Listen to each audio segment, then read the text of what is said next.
Hello everyone, welcome back my online classes academy by Pushpa Tomar. और guys, आज की classes REET level 2 की पॉलिटी के क्लासेस करेंगे। और गाइस, आज की वीडियो कंप्लीट देखना ताकि एग्ज़ाम में आपका एक भी क्वेश्चन मिस ना हो। तो गाइस, आज की क्लासेस हम स्टार्ट करते हैं भारतीय संविधान एवं लोकतंत्र और उनकी कुछ प्रस्तावना और उद्देशिका। तो गाइस, हमने इस जो रीट की हिस्ट्री की क्लास भी स्टार्ट करवा रखी हैं, तो आप प्लेलिस्ट में देख सकते हैं ओपन क्लासेस एकेडमी में यूट्यूब चैनल पर। तो चलो गाइज, आज की क्लासेस हम स्टार्ट करते हैं। तो भारतीय संविधान एवं लोकतंत्र। तो भारतीय सभा जो संविधान सभा था उसका गठन कैबिनेट मिशन योजना के प्रावधानों को 9 दिसंबर 1946 में किया था। कब किया था भी जो संविधान का गठन 9 दिसंबर 1946 में किया था। और किसने भी कैबिनेट मिशन योजना के प्रावधानों के अनुसार। फिर है श्री B.N. राव ने संविधान सभा संवैधानिक सलाहकार पद पर इन्हें नियुक्त किया। किसने भी जो श्री V.N. राव ने इन्होंने संविधान सभा के संवैधानिक सलाहकार पद पर नियुक्त किया गया। प्रारूप समिति में इसका अध्यक्ष है डॉक्टर B.R. अम्बेडकर को बनाया गया। और इसे भारतीय संविधान का पितामह तथा आधुनिक भारत का मनु भी कहा जाता है। क्या कहा जाता है अभी जो आधुनिक है उनको श्री जो डॉक्टर B.R. अम्बेडकर है उनको बनाया था। क्या भी प्रारूप समिति का अध्यक्ष जो प्रारूप समिति का अध्यक्ष किसने बनाया था भी डॉक्टर B.R. अम्बेडकर ने। और इन्होंने जो भारतीय संविधान का पितामह और आधुनिक भारत का मनु भी कहा जाता है। फिर 26 जनवरी 1949 में भारतीय सभा के भारत में संविधान को अंगीकार कर दिया था। नागरिकता निर्वाचन और अंतरिम संसद ने 26 जनवरी 1949 से ही इनको प्रभावी किया गया। जो 26 नवंबर 1949 में संविधान सभा और भारत के संविधान का क्या भी अंगीकार कर दिया। और जो नागरिक निर्वाचन और अंतरिम संसद है उसको उपबंधों में 26 नवंबर 1949 में क्या किया प्रभावी किया। 26 जनवरी 1950 में इनको लागू किया। जो संपूर्ण संविधान है वो कब लागू हुआ भी 26 जनवरी 1950 में नहीं लागू हुआ। 26 जनवरी 1950 को भारतीय गणतंत्र घोषित किया गया। कब किया भी जो 26 जनवरी 1950 को भारत के गणतंत्र घोषित किया। डॉक्टर राजेंद्र प्रसाद का प्रथम राष्ट्रपति चुना। जो सबसे पहले राष्ट्रपति कौन चुना था भी डॉक्टर राजेंद्र प्रसाद। कौन चुना था भी राजेंद्र प्रसाद चुना था। कौन भी राष्ट्रपति चुना था। संविधान सभा को कुछ आगामी संसद के चुनाव और भारतीय संसद के रूप में मान्यता प्रदान की। क्या जो संसद के चुनाव में इन्हें क्या मान्यता दी भी भारतीय संसद के रूप में इनको मान्यता प्रदान हुई। फिर 1935 में भारतीय शासन अधिनियम का भारत के संविधान और सर्वाधिक प्रभाव है। क्या है भी जो 1935 में भारतीय शासन अधिनियम का भारत और जो संविधान का सर्वाधिक प्रदान है। इसके मूल भारतीय संविधान कितने थे भी 22 थे और 8 इनकी अनुसूचियां हैं और 395 इनका अनुच्छेद थे। कितने थे भी जो इनके भारतीय मूल संविधान का कुल भाग कितने हैं 22 और 8 इनकी अनुसूचियां हैं और 395 इनके अनुच्छेद थे। वर्तमान में 22 भाग थे और 12 अनुसूची थी और 444 अनुच्छेद अब भागों सही थी। कितने थे भी 444 थे वर्तमान में। और जो मूल भारतीय संविधान थे वो कितने हैं 22 भाग 8 अनुसूचियां और 395 अनुच्छेद। और वर्तमान में 22 भाग 12 अनुसूची और 444 अनुच्छेद थे। भारतीय संविधान में भारत के राज्यों का संघ कहा गया। किसे कहा गया है अभी भारत के राज्यों का संघ? भारतीय संविधान को। संघ शब्द के किसी भी स्थान पर इनका प्रयोग नहीं किया गया है। जो संघ शब्द है उसका किसी स्थान पर भी इनका कोई भी प्रयोग नहीं किया है। भारत में वर्तमान में 28 राज्य और 7 संघ राज्य थे। कितने राज्य क्षेत्र थे भी? जो भारत में वर्तमान में 28 राज्य और 7 संघ राज्य थे। भारत में संविधान की सर्वोच्चता स्थापित की गई। क्या की भी भारत में जो संविधान की सर्वोच्चता स्थापित की गई थी। फिर है अनुच्छेद 371 में 71 के अंतर्गत आंध्र प्रदेश, गुजरात, महाराष्ट्र और 371 ए के अंतर्गत नागालैंड और अनुच्छेद 371 बी के तहत असम और अनुच्छेद 371 एफ के अंतर्गत सिक्किम के लिए विशेष प्रावधान किए गए। क्या किए भी? जो 371 में अनुच्छेद के अंतर्गत आंध्र प्रदेश, गुजरात और महाराष्ट्र और 371 ए के अंतर्गत नागालैंड और 371 बी के तहत असम और 371 एफ के तहत जो सिक्किम के लिए विशेष क्या हुए प्रावधान किए गए। राष्ट्रीय आपातकाल घोषित होने के समय संपूर्ण व्यवस्था एकात्मक राज्य के रूप में कार्य करने लगती है। कैसे करने लगती है? भी जो राष्ट्रीय आपातकालीन घोषित होने के समय जो संपूर्ण राज्य व्यवस्था एकात्मक राज्य के रूप में कार्य करने लगती थी। भारत में एकहरी नागरिकता प्रणाली और संघ की इकाइयों में पृथक नागरिकता प्राप्त नहीं है। क्या नहीं है? भी जो एकहरी नागरिकता प्रणाली है तो उसकी इकाइयों के पृथक नागरिकता प्राप्त नहीं है। भारतीय संविधान में भाग 2 अनुच्छेद 5 से लेकर 11 तक नागरिकता संबंधित प्रावधान है। क्या है? भी जो भाग 2 है और इनका अनुच्छेद है 5 से लेकर 11 और नागरिकता के संबंधित प्रावधान है। केंद्रीय सरकार को राज्यों के सीमाओं में परिवर्तन का आधारित होता है। किसके आधारित होता है? भी केंद्रीय सरकार और राज्यों की सीमाओं पर परिवर्तन का आधारित होता है। तो गाइस इसमें क्या बताया है? जो इनका गठन था संविधान सभा का गठन कैबिनेट मिशन योजना के प्रावधानों में किया। मतलब इसके जो संविधान सभा के गठन थे कौन थे भी? कैबिनेट मिशन योजना। और इसका गठन कब हुआ था? 9 दिसंबर 1946 में। फिर जो संविधान सभा के जो संवैधानिक सलाहकार पद की नियुक्ति किसने किया था?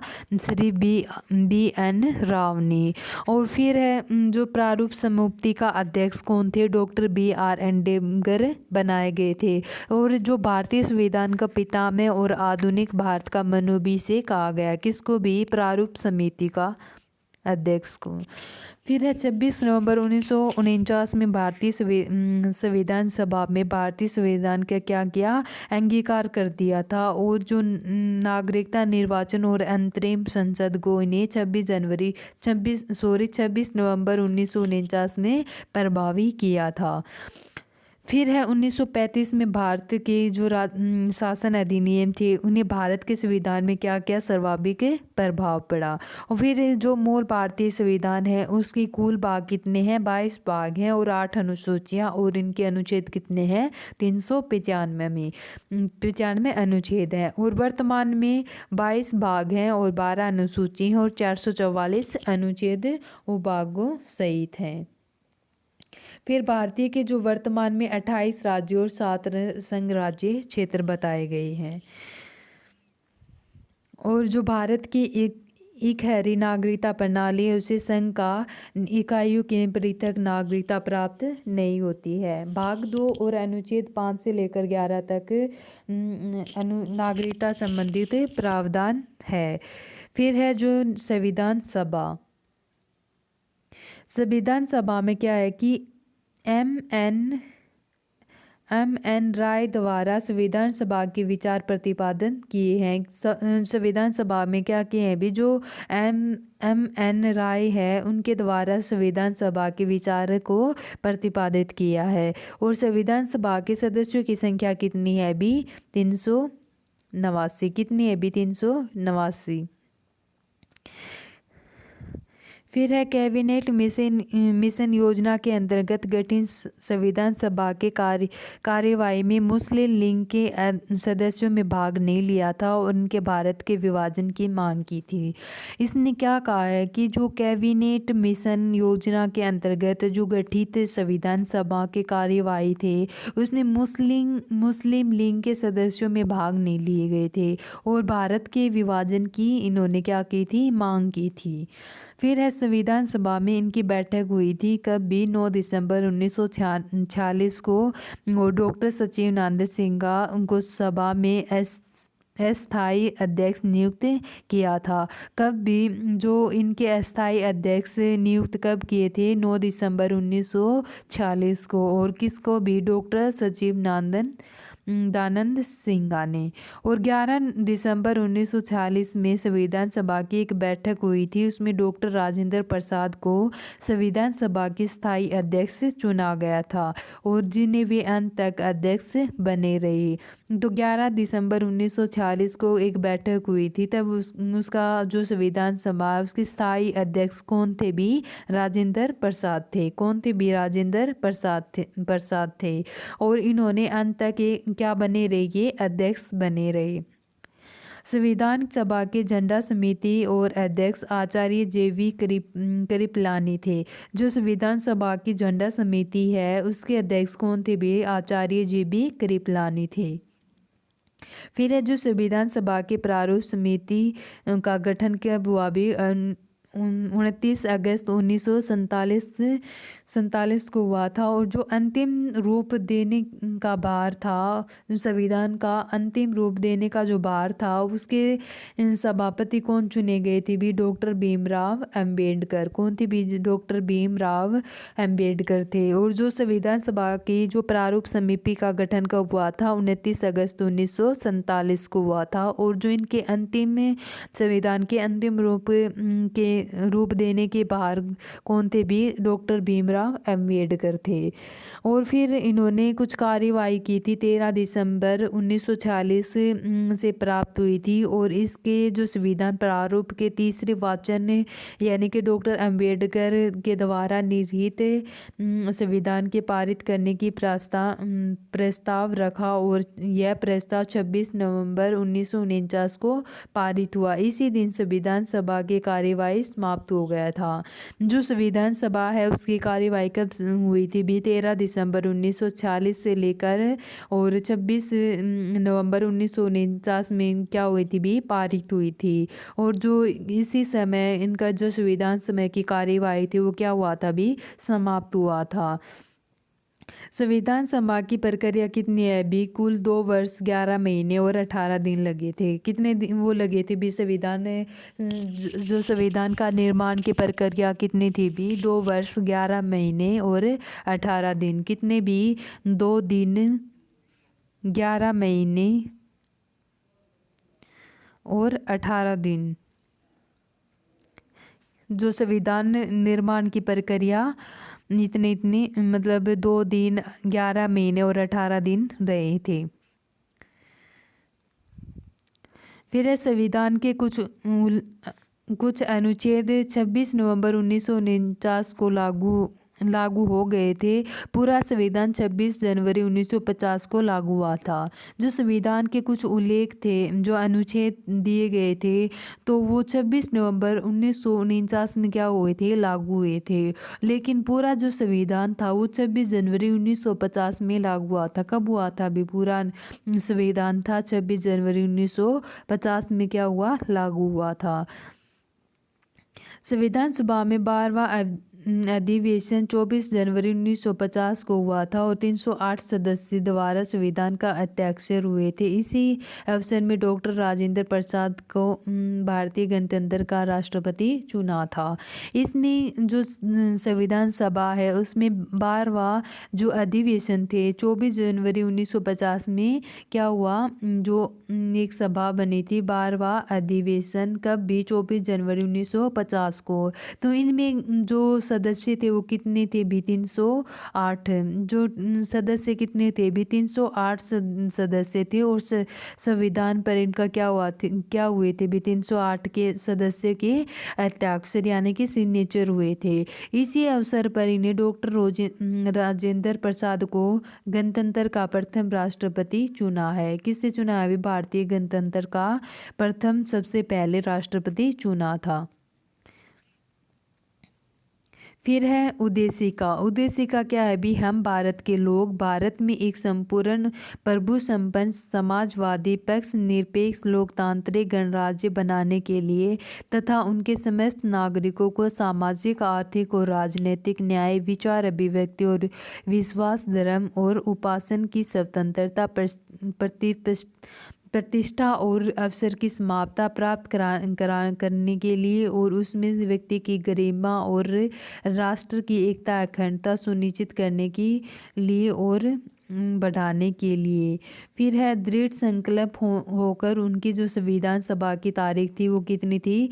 26 नवंबर 1949। और जो इनकी जो मिति मारक सिरक थी वो क्या थी भी? शुक्ल सप्तमी थी और 2006 विक्रमी। और इनके जो संविधान के अंगीकृत अधिनियम क्या थे? आत्मापित करते हैं। जो संविधान अधिनियम था वो 1976 में और धारा 2 द्वारा किए गए संशोधित रही थे। क्या किए भी इन्होंने? संशोधन रहित कब भी? 1976 में।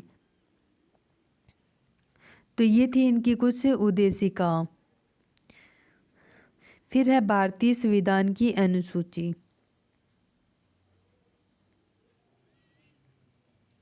क्या है भी? भारतीय संविधान की अनुसूची। भारतीय संविधान की जो अनुसूची है प्रथम अनुसूची, इसमें भारतीय संघ के घटक 28 राज्य एवं 7 जो संघ शासित थे वो 7 क्षेत्रों में क्या किया इन्हें उल्लेख किया है। जो प्रथम अनुसूची थी वह उसमें क्या है भी? जो इसके भारतीय संघ थे उसमें 28 राज्य और 7 संघ शासित क्षेत्रों का इन्हें उल्लेख किया है। तो जो ये 69वें संशोधन में दिल्ली को राष्ट्रीय राजधानी के क्षेत्र में दर्जा दिया गया था। जो दिल्ली की राष्ट्रीय राजधानी कब किया था भी? 69 संशोधन के द्वारा दिल्ली को राष्ट्रीय राजधानी क्षेत्र के द्वारा इन्हें दर्जा दिया गया। फिर है द्वितीय अनुसूची। द्वितीय अनुसूची में जो राज्य व्यवस्था के विभिन्न पदाधिकारियों राष्ट्रपति राज्यपाल लोकसभा के अध्यक्ष उपाध्यक्ष राज्यसभा और समाप्ति उपसभापति विधानसभा के अध्यक्ष उपाध्यक्ष विधान परिषद के सभापति और उपसभापति उच्चतम न्यायालय उच्च न्यायालयों के न्यायाधीशों और भारत के नियंत्रित माललेख आदि प्राप्त करने के वेतन भत्ते पेंशन आदि का उल्लेख भी किया था। किसने किया था अभी? जो इसके भारतीय राज्य व्यवस्था के विभिन्न जो पदाधिकारी थे, जो पदाधिकारी कौन कौन थे भी? जो भारतीय राज्य व्यवस्था के जो राष्ट्रपति राज्यपाल लोकसभा के अध्यक्ष उपाध्यक्ष राज्यसभा की समाप्ति उपसभापति विधानसभा अध्यक्ष उपाध्यक्ष और जो विधान परिषद के सभापति उपसभापति और उच्चतम न्यायालय उच्च न्यायालयों के अन्य न्यायाधीशों और भारत के नियंत्रित मालेखन के क्या थे? परिषद आदि, यही सब मतलब वेतन भत्ते पेंशन आदि का उल्लेख किया गया था। फिर है हमारा जो तृतीय अनुसूची। तृतीय अनुसूची में जो राष्ट्रपति उपराष्ट्रपति मंत्री उच्चतम और उच्च न्यायालय के न्यायाधीशों द्वारा पद ग्रहण करने के समय ले जाने वाली शपथ का क्या किया था? इन्होंने उल्लेख किया था।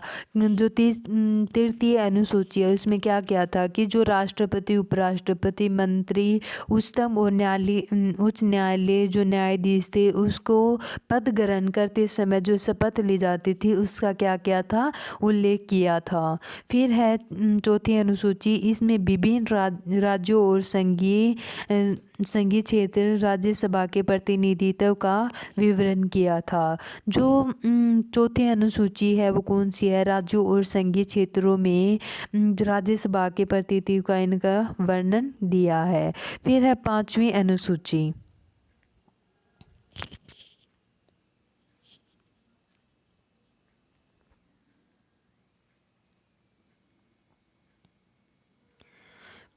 फिर है पाँचवीं अनुसूची। पाँचवीं अनुसूची में इनको अनुसूचित क्षेत्रों और अनुसूचित जनजातियों के प्रशासन नियंत्रित के बारे में इन्होंने उल्लेख किया। कब किया? अभी जो पाँचवीं अनुसूची है उसमें अनुसूचित क्षेत्रों और अनुसूचित जनजाति के प्रशासन पर इन्होंने क्या किया? नियंत्रित के बारे में इन्होंने उल्लेख किया। फिर जो छठी अनुसूची है उसमें असम, मेघालय, त्रिपुरा और मिजोरम राज्यों के जनजाति क्षेत्रों के प्रशासन के बारे में इन्होंने प्रावधान है। और फिर सातवीं अनुसूची में जो केंद्र एवं राज्यों के बीच में शक्तियों के बंटवारे के बारे में दिया जाता है। इनकी तीन सूचियां हैं, संघ सूची, राज्य सूची और सम सूची। तो इनकी तीन सूची कौन कौन सी हैं? 20 संघ सूची,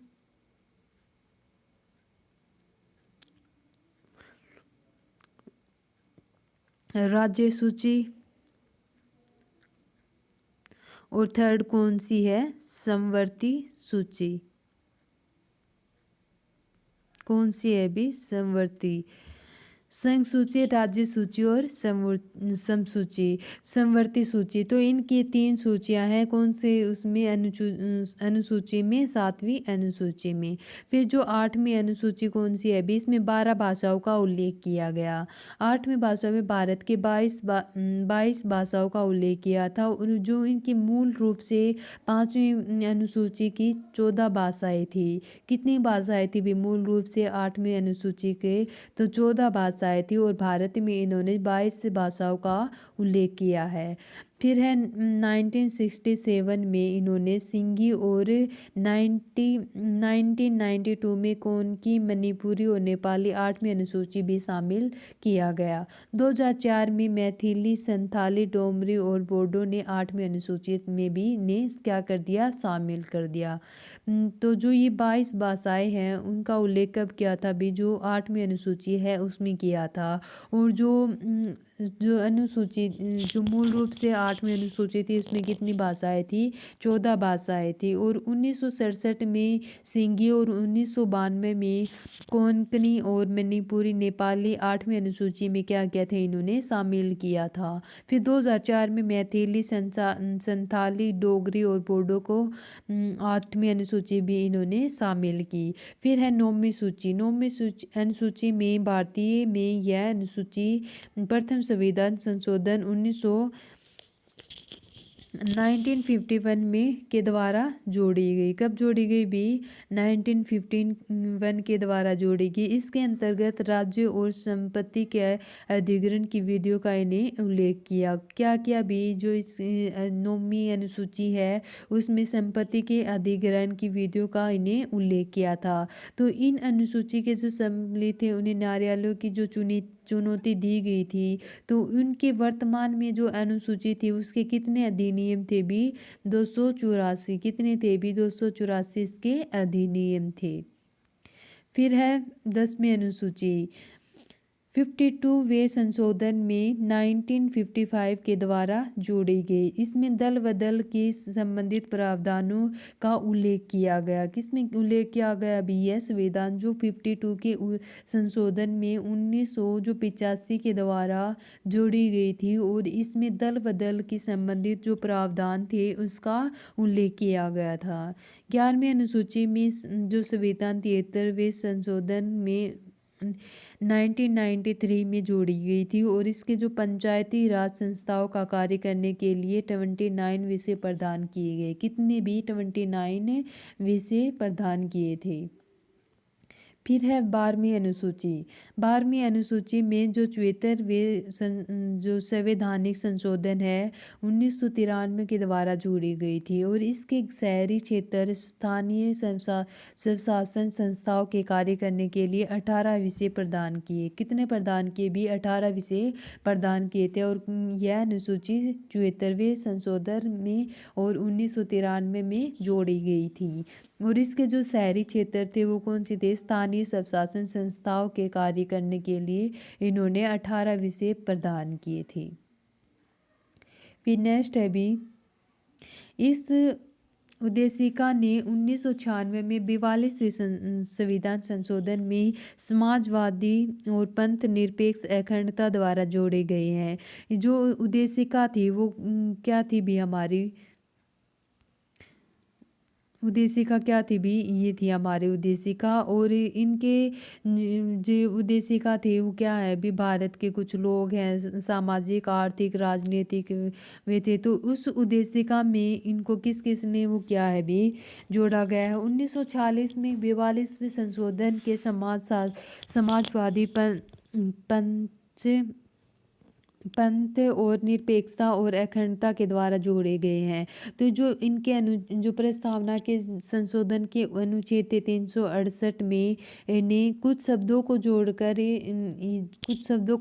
ही किया था, लेकिन जो लिखित संविधान थी उनकी उद्देशिका में एक उद्देश्य लेखबंद किया था। क्या किया था भी, उद्देशिका में एक उद्देश्य लेखबंद किए गए थे। और इनकी स्थापना और जो संप्रवर्तन की जो संविधान की रचना होती है उनकी भाषा में संहिता होती है और संविधान सभा के निर्वचन की सहायता करती है। इनके दो उद्देश्य होते हैं। तो जो इनके उद्देश्य हैं वो कौन कौन से हैं कि जो उद्देश्य का यह बताती है कि संविधान के प्राधिकार के स्रोत क्या हैं। और फिर जो यह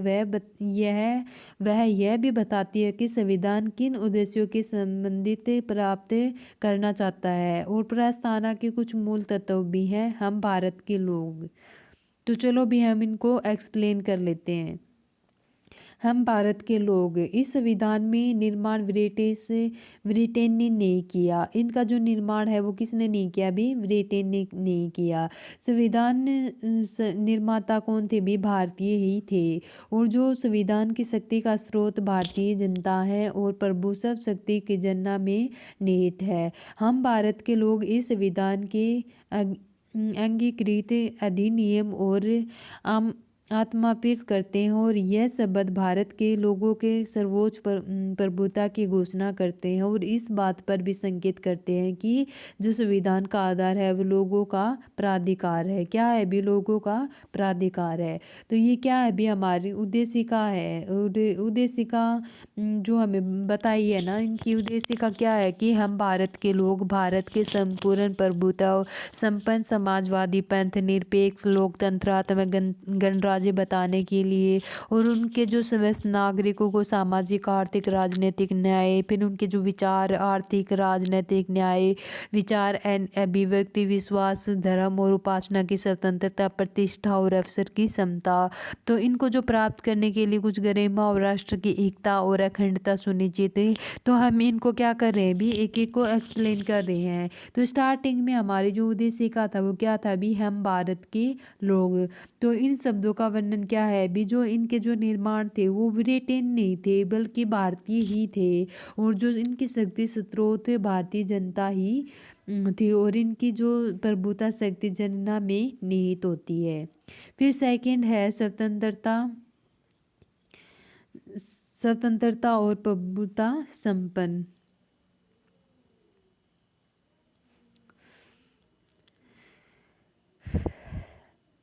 स्वतंत्र और प्रभुता संपन्न शब्द का इस पर बल देता है कि भारत के बाहर ऐसी कोई भी सत्ता नहीं है जिस पर देश की किसी भी रूप पर निर्भर है, यह किसी भी देश पर के रूप में निर्भर है।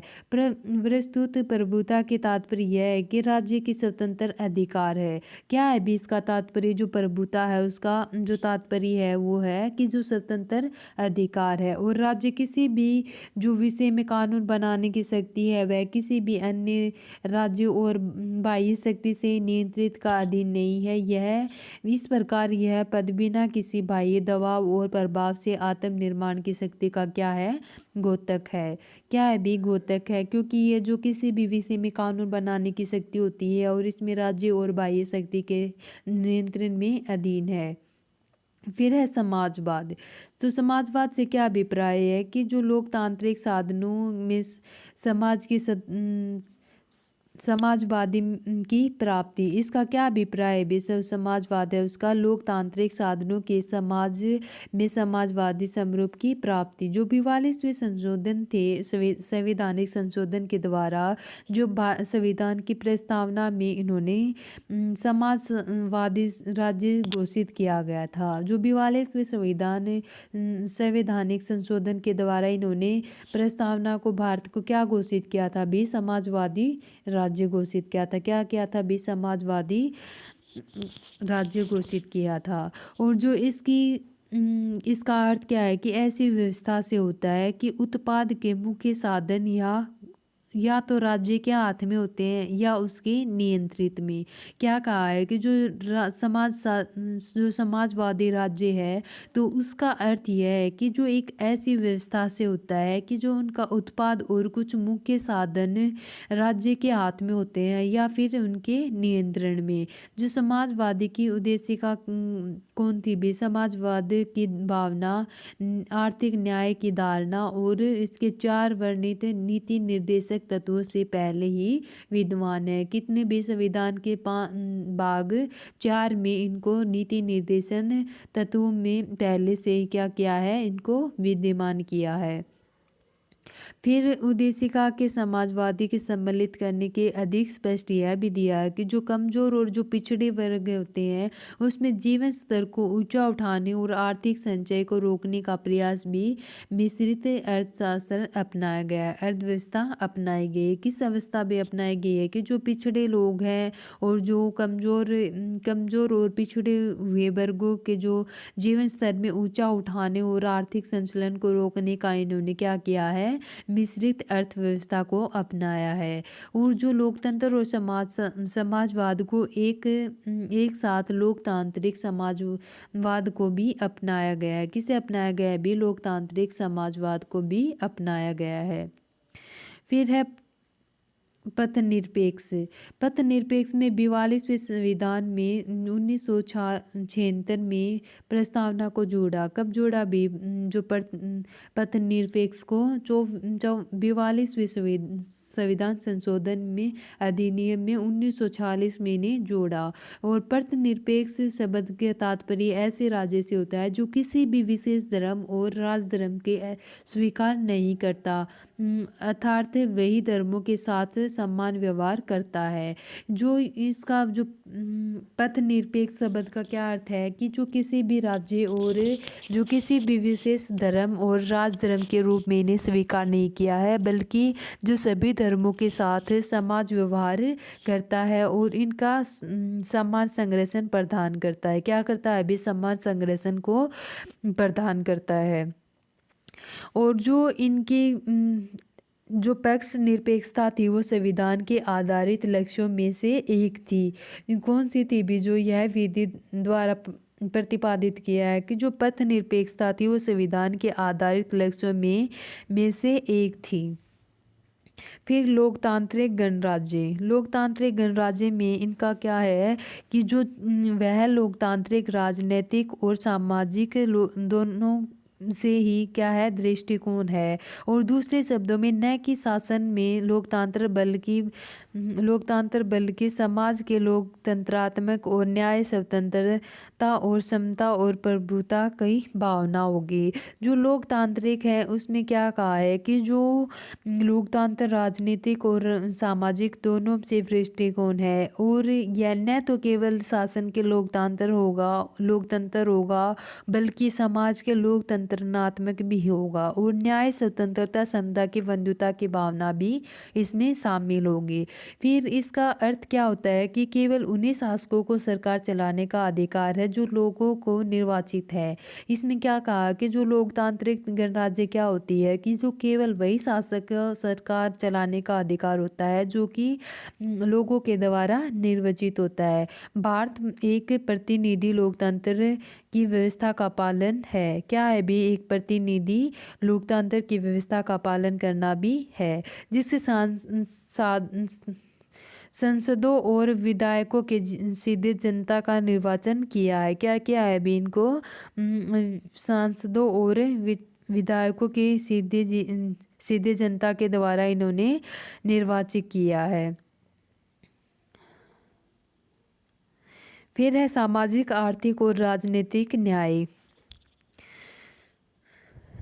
सामाजिक और आर्थिक राजनीतिक न्याय में इनकी जो प्रस्तावना है सामाजिक आर्थिक और राजनीतिक न्याय की गारंटी देती है। किसकी गारंटी देती है अभी? सामाजिक आर्थिक और राजनीतिक न्याय की गारंटी देती है। तो न्याय का अर्थ क्या है कि राज्य को एक या कुछ लोगों का नहीं बल्कि सर्व साधारण के कल्याण या उद्देश्य उसके सामने रखना चाहिए।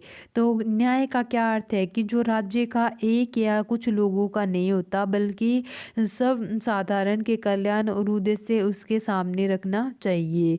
सामाजिक न्याय मूल अधिकार है। क्या है भी? सामाजिक न्याय इनका मूल अधिकार माना गया है। और सामाजिक न्याय सामाजिक ढांचे के विभिन्न समूह वर्गों और व्यक्तियों के हितों के विधि द्वारा सामंजस्य पैदा करने की सामाजिक असंतुलन दूर करता है। इसे लोक कल्याणकारी राज्य बनाना संभव होगा। क्या होगा भी? ने लोक कल्याणकारी राज्य बनाना संभव होगा। फिर आर्थिक न्याय है उससे आर्थिक न्याय का लक्ष्य आर्थिक लोकतांत्रिक कल्याणकारी राज्य की स्थापना है। निर्दिष्ट तत्वों के द्वारा राज्य का उद्देश्य उनके पास धन है छीनकर निर्धनता और उनका उन्मूलन करना नहीं है बल्कि राष्ट्रीय धन और संपत्ति स्रोतों की अनेक गुना वृद्धि करके उन लोगों को साम्यपूर्ण विवरण करना है। क्या करना है अभी? उनके धन को नहीं छीनना बल्कि उन सभी लोगों को साम्यपूर्ण वितरण करना है। फिर राजनीतिक न्याय का क्या अर्थ है भी? सभी नागरिकों को राजनीतिक क्षेत्र के सामान्य और स्वतंत्र भाग लेने में अवसर हो। और इससे जो राजनीतिक न्याय है वो क्या होती है कि जो सभी नागरिकों को राजनीतिक क्षेत्र और सम्मान और स्वतंत्र रूप से भाग लेने के अवसर हो। और सार्वभौमिक वैश्विक मताधिकार भारत में राजनीतिक न्याय सुनिश्चित किया है। क्या सुनिश्चित किया है अभी? सार्वभौमिक वैश्विक मताधिकार के द्वारा भारत में राजनीति को सुनिश्चित किया है। इसमें जो अनुच्छेद है 5/4 उपाधियों का अंत अनुच्छेद 18 और स्प्रेसा का उन्मूलन अनुच्छेद 17 के द्वारा सामाजिक न्याय को सुनिश्चित किया है। राज्य की नीति निर्देशनों के माध्यम से आर्थिक न्याय को सुनिश्चित किया गया है। किसको सुनिश्चित किया है अभी? जो राज्य के नीति निर्देशकों तत्व और उनके आर्थिक न्याय के सुनिश्चित किया है। फिर विचार अभिव्यक्ति और विश्वास धर्म विचार अभिव्यक्ति विश्वास धर्म और उपासना की स्वतंत्रता। इसका जो किसी भी व्यक्ति बौद्धिक मानसिक और आध्यात्मिक पक्षों का पूर्ण विकास की सहायता करता है। क्या सहायता करता है अभी? स्वतंत्रता में जो कोई भी व्यक्ति है उसके बौद्धिक मानसिक और आध्यात्मिक पक्षों के पूर्ण विकास की सहायता करती है। और सही अर्थ में लोकतंत्र की स्थापना तभी हो सकती है जब स्वतंत्र और सभ्य जीवन के आवश्यक न्यूनतम अधिकार समुदाय के प्रत्येक सदस्य को क्या करती है? सुनिश्चित हो जाती है। फिर जो उद्देशिका के इनके जो अधिकार है विचार अभिव्यक्ति विश्वास धर्म और उपासना की स्वतंत्रता का भी इन्होंने उल्लेख किया है। तो भारतीय संविधान की जो अनुच्छेद है 19 के अंतर्गत व्यक्तियों की 6 लोकतांत्रिक स्वतंत्रताएं और जो 25 से लेकर 28 अनुच्छेद हैं उसमें धार्मिक स्वतंत्रता के अधिकार में इन्हें सुनिश्चित करता है। क्या करता है अभी? जो अनुच्छेद 19 है उसमें तो 6 लोकतांत्रिक स्वतंत्रताएं और अनुच्छेद 25 से लेकर 28 अनुच्छेद हैं उसमें धार्मिक स्वतंत्रता को अधिकारों का सुनिश्चित करता है। फिर प्रतिष्ठा और अवसर की समता।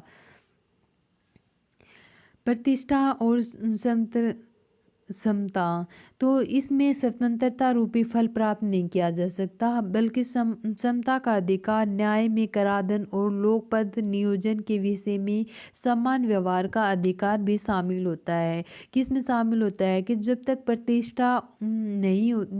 प्रतिष्ठा और अवसर की समानता नहीं होती है तब तक स्वतंत्रता रूपी फल नहीं प्राप्त किया जा सकता बल्कि समता के अधिकार न्याय कराधान और लोकपद नियोजन के विषय में इनको समान व्यवहार का अधिकार शामिल किया गया है। और अनुच्छेद 14 से लेकर 18 तक समता के सिद्धांत को प्रभावी किया है।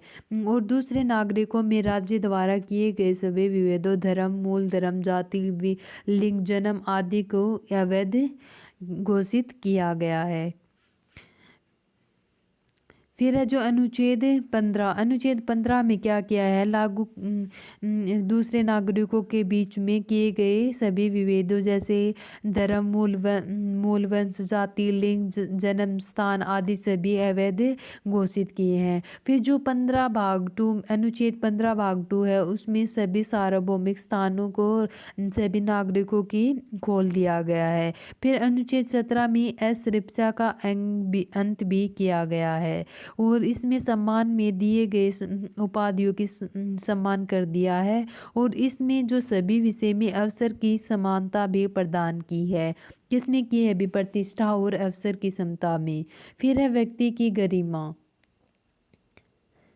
फिर क्या है भी, व्यक्ति की गरिमा। व्यक्ति की गरिमा में इनका क्या उद्देश्य का है कि जो भारत के राज्य व्यक्ति की गरिमा सुनिश्चित करेगा। उच्चतम न्यायालय में यह सुनिश्चित किया गया कि जो गरिमा का अधिकार है वो मूल अधिकार है। कैसा अधिकार है भी, मूल अधिकार है। तो इस उद्देश्य में प्राप्ति के लिए संविधान प्रत्येक व्यक्ति को एक समान मूल अधिकार को प्रत्याभूति देता है। कैसा देता है, मूल अधिकार देता है भी, प्रत्याभूति देता है। किसको भी, संविधान प्रत्येक व्यक्ति को समान मूल अधिकार देता है, जिसमें यही अधिकारों का हनन होता है कि जो न्यूनतम अधिकार न्यायालय और प्रवृत्त करा सकता है, जिसमें भाग 4 राज्य के दिशा को निर्देश दिए गए। कितने राज्य को दिशा में निर्देश दिए गए भी, भाग 4 राज्य को निर्देश दिए गए हैं। इसमें अपनी आर्थिक सामाजिक नीतियों को भी प्रकार रचना करी। पुरुष और स्त्री सभी नागरिकों को समान रूप में जीविका का पर्याप्त साधन प्राप्त करने का अधिकार हो।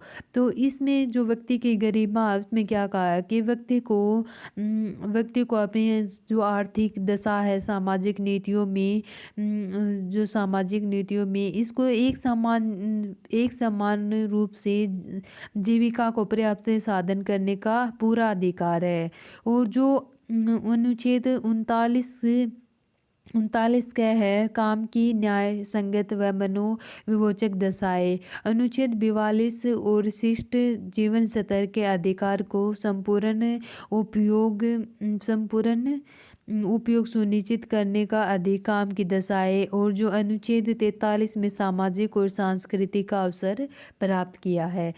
तो क्या किया है भी, अनुच्छेद 43 में भारतीय और सांस्कृतिक अवसर प्रदान किया है।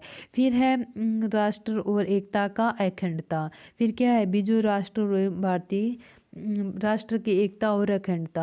तो इसमें जो 42वें संशोधन है उसमें अखंडता को जोड़कर राष्ट्र की एकता की भावना को अधिक मजबूत करने का इनका उद्देश्य स्पष्ट किया है। क्या उद्देश्य स्पष्ट किया है भी कि जो 42वें संशोधन में अखंडता का शब्द को जोड़कर राष्ट्र की एकता की भावना को भी अधिक मजबूत करने का इन्हें उद्देश्य स्पष्ट किया है। फिर है प्रस्तावना की महत्व। तो जो इनके महत्व कौन कौन से हैं भी, संविधान की प्रस्तावना उन उद्देश्यों और आदर्शों को शानदार घोषणा है जिन्हें भारतीय जनता के सामने रखा गया है और उन्हें प्राप्त करना चाहते हैं। और इसे भारतवासियों को पवित्र संकल्प की अभिव्यक्ति भी करती है। जो प्रस्तावना की महत्व है उसमें उद्देश्यों और आदर्शों को शानदार घोषणा की है और भारतीय जनता और अपने सामने रखा है उसको वे प्राप्त करना चाहते हैं। इन्हें क्या कहा है भी, इसकी जो प्रस्तावना की महत्व में जिन्हें भारतीय और अपने सामने जो रखा है उसको वो प्राप्त करना चाहते हैं और उसे भारतवासियों को पवित्र संकल्प और अभिव्यक्ति करती है। इसे दो पक्ष में बांटा गया है। भारत के संप्रभुता संपन्न समाजवादी पक्ष, निरपेक्ष और लोकतांत्रिक गणराज्य के रूप में इनको गठन करना। किसमें भी, भारत के संपूर्णता संपन्न यानी कि समाजवादी पक्ष, निरपेक्ष लोकतांत्रिक गणराज्य के रूप में इन्हें क्या किया है, गठन करना। फिर सेकंड है सभी नागरिकों के लिए न्याय, स्वतंत्रता, समानता सुनिश्चित करना और उनके मध्य बंधुता को बढ़ाना। क्या करना भी, उनके बंधुता को बढ़ाना। फिर इनके जो संवैधानिक उद्देश्य, आदर्श भारतवादियों और आकांक्षाओं के प्रतिनिधित्व करता है। प्रस्तावना का यह भी स्पष्ट करती है कि शासन की समस्त शक्तियों का स्रोत भारतीय जनता ही है। क्या है भी, शासन की जो समस्त शक्तियाँ होती है वो भारतीय जनता ही होती है। और न्याय क्षेत्र के परे है। प्रस्तावना न्याय क्षेत्र के परे है। प्रस्तावना के किसी भी अंग को लेकर सरकार में उल्लंघन किए गए न्यायालय के परिवर्तनीय नहीं है। और क्या नहीं है भी, न्यायालय के परिवर्तनीय नहीं है। केशवानंद भारतीय बनाम केवल राज्य केस के सर्वोच्च न्यायालय प्रस्तावना को संविधान का एक अंग स्वीकार किया है। जो केशवानंद भारतीय बनाम थे केरल राज्य के, तो उसमें जो सर्वोच्च न्यायालय की प्रस्तावना में संविधान का एक भाग भी क्या किया है, स्वीकार किया है। तो गाइज ये हुआ हमारा भारतीय संविधान की प्रस्तावना और उसकी उद्देशिका।